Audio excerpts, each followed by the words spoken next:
By the looks of my hair, I just got back from the gym again. But that shouldn't change anything because I got a really good interview I want you to check out. Stick around.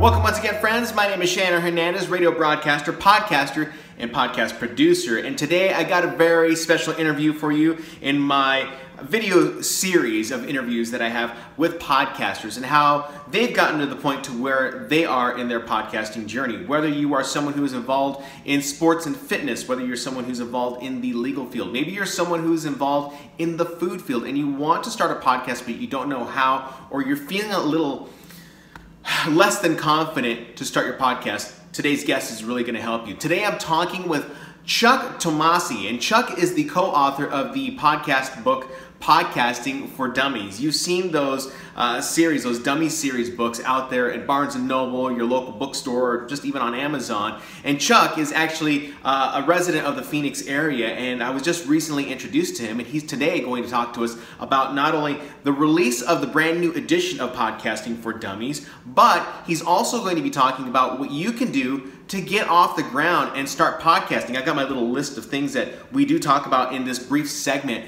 that you're going to see today. Today we're going to be talking about what you want to talk about for your podcast. You might feel as though you have nothing to talk about, or maybe you're just kind of all over the map.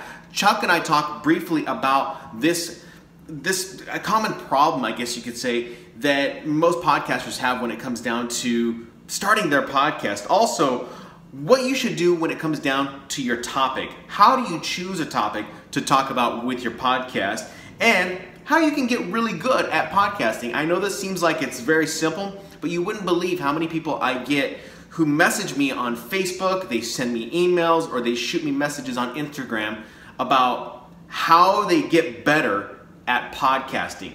So I want you to check out this interview. Today's interview is only just a smidge of what you can expect to see on my website. So if you want to see the full interview, you've got to head on over to my website, theshanman.com, to see the complete and full interview. But for now, go ahead, check this part of the interview out, watch it, and let me know what you think in the comments down below. I'll talk to you here very shortly. And there is, I think, for a beginner who says, I don't know what I want to talk about. I get this question asked to me on Twitter every now and again. Someone will send me a direct message and they'll say, I don't know what I want to talk about. And I say, well, what is it about you that you want to talk about? Exactly. What gets you up in the morning? What is your passion? That's the best place to start. I recognize, and you know, you got to know the market too, just like any other business venture, and that's what I'll call it for lack of a better word, is know your market. Are there already a bazillion podcasts out there on Apple, Microsoft, and Google? Yeah, there are. So what's your niche? What are you going to find? And oddly enough, you get a better, I'll say better in a loose term, more loyal audience, more focused audience if you really skinny down that topic. Right. People they'll talk about certain techniques of playing Texas Hold'em. Like, yeah, I'll be doggone. You know, there are people out there that are going to listen to that. It's not about games. It's not about cards. It's very focused.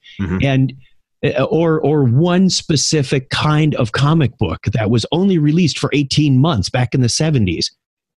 Doggone, there are people out there that have no other resource for that comic book than your podcast. And guess where they're going to go when they do a Google search and say, oh my gosh. Something, and that was a concept that I had heard years ago when I first started jumping into the online game and marketing and all that. And I had heard my friend Rebecca Radice, she had said, the riches are in the niches. If you are someone who is looking to to make money off of your podcast. Now, I'm going to say right off the bat right now, you do this because you love it. Don't do it because you're trying to make money. Do it because you love it. Absolutely.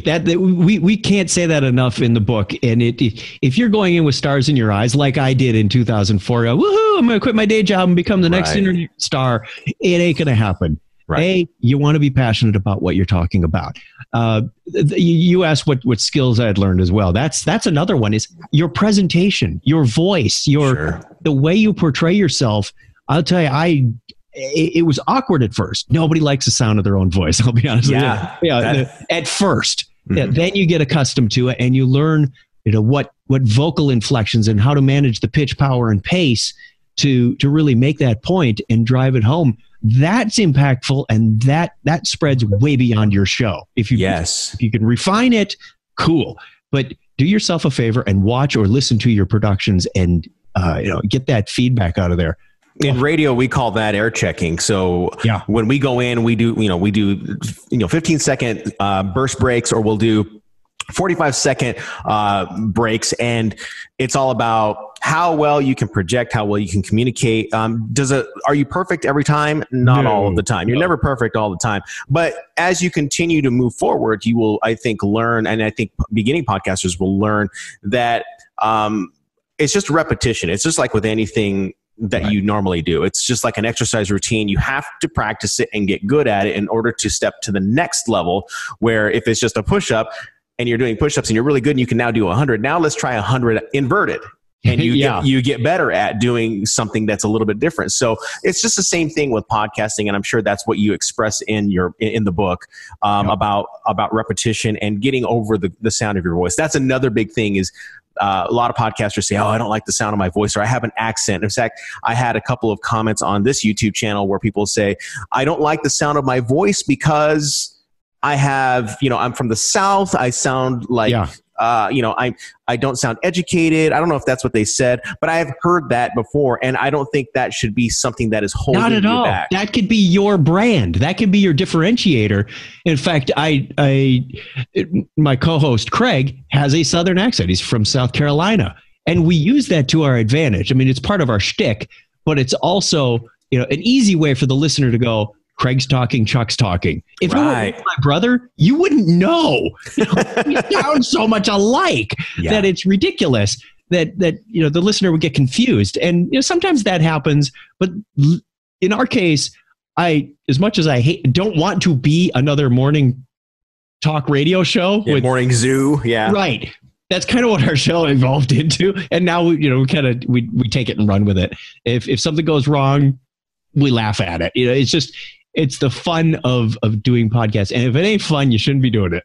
Right. That's the whole point. It should be fun, whether you are doing it with a couple of people or you're doing it on your own. For instance, with my podcast podcasts can be just about anything that you want them to be. Most podcasts happen to be that format you're talking about, where it's a couple of hosts, you're talking about a topic, it's centered around a theme, and then you kind of go from there. But I know that when you jump into something like iTunes, and you can see there are storytelling podcasts. Authors love this medium. In fact, that's one of the first ways that people like T. Morris, my co-author, he was the first one to put out a full production book in podcast form. Mm-hmm. Other people have been terribly successful at this.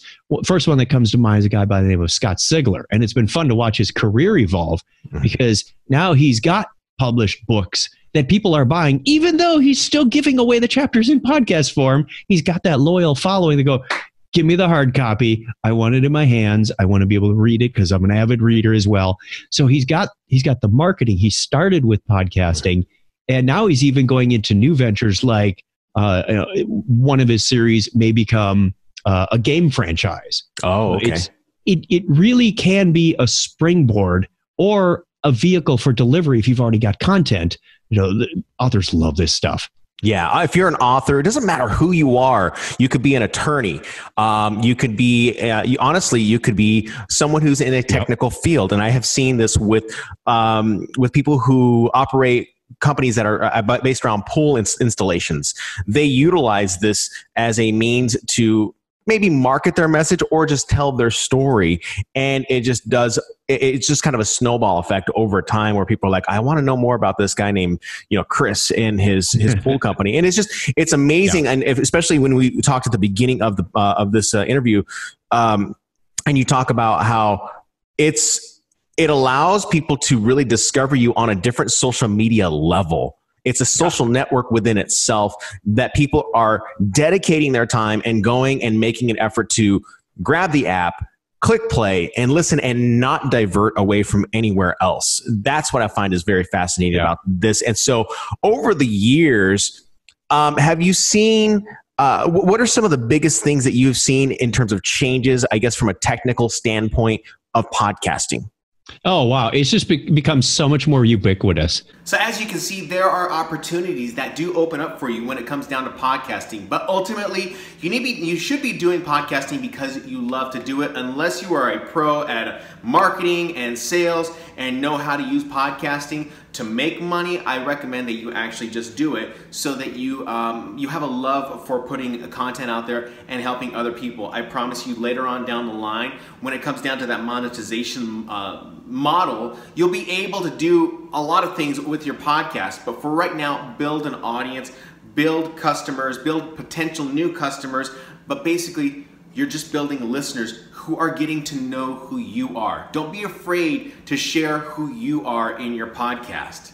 If you like this video, do me a favor, go ahead and like it down below. And if you have anything else you want to add, go ahead and leave a comment. I do get back as fast as I possibly can. Sometimes when I do get comments, I might be at the gym or I might be on the road and I'm not able to respond back, but I do get back, I do promise. And of course, if you are just starting to become a podcaster or want to know more about how to become a podcaster, go ahead, click on the link down in the description of how to start a podcast, and I can shoot you some information on the first steps you can take to starting your podcast. In the meantime, if you want to watch the full interview, there's a link down in the description below to go to my website and watch the full interview with Chuck Tomasi. His book, Podcasting for Dummies, out right now. I think it was out October 2nd, so as of this recording, yesterday. And of course, you can pick up the book and see what the new updates are to podcasting.